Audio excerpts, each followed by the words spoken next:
Hello everyone, I'm meteorologist Charlie Ironmonger. Thank you so much for joining me today for your 3 p.m. news and weather update from the First Alert Desk. We want to highlight a story out of Raleigh where Attorney General Jeff Jackson is highlighting the phase 2 of a robocall crackdown.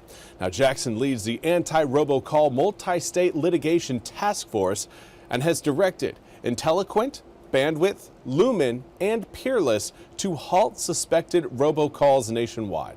In August, the initial phase of the crackdown began when Jackson sent warning letters to 37 smaller voice providers. According to a news release, the first phase led to the removal of 13 alleged robocall companies, 19 companies halting their suspected calls, and at least 4 providers terminating customers who allegedly transmitted illegal traffic.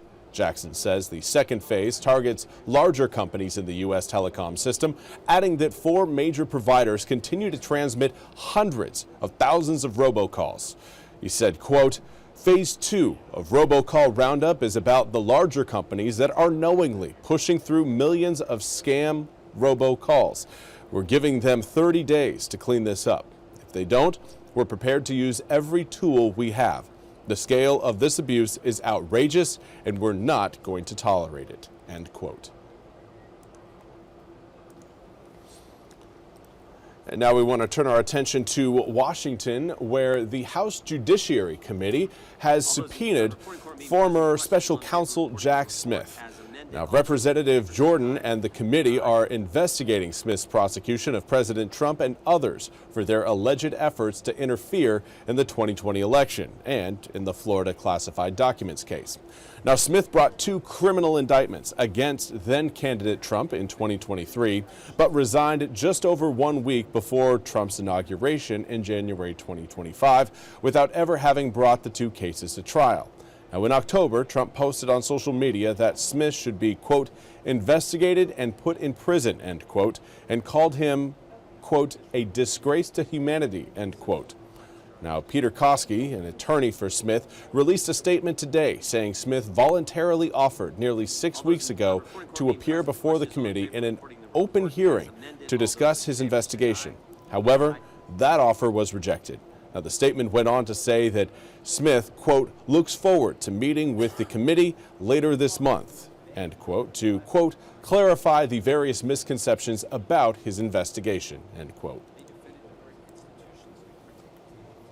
And now we want to turn to your weather forecast. Quite a different day today than what we had yesterday. The cloud cover's gone. The sunshine is out, but air temperatures not really responding all that much to the clear and sunny skies. This is a look across the east and really across the southeast.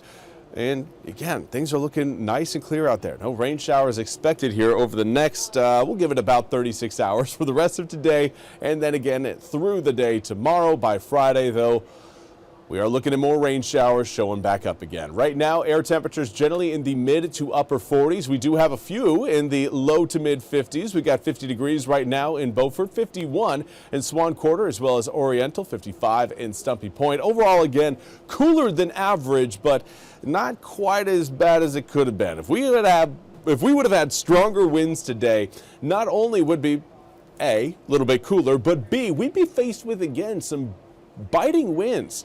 The winds this time of year, we kind of forget that they will have an impact as the temperatures drop and those wind speeds pick up. Very easy to have wind chills drop down to potentially dangerous levels. We're currently not there by any stretch of the imagination, but we do have cooler than average weather continuing to kick around the southeastern United States over the next several days. That area of low pressure, though, is the problem. I know you've probably heard by now, if you've watched any of our earlier forecasts today or some of our forecasts last night, showing the potential for maybe a few snowflakes coming up Friday morning.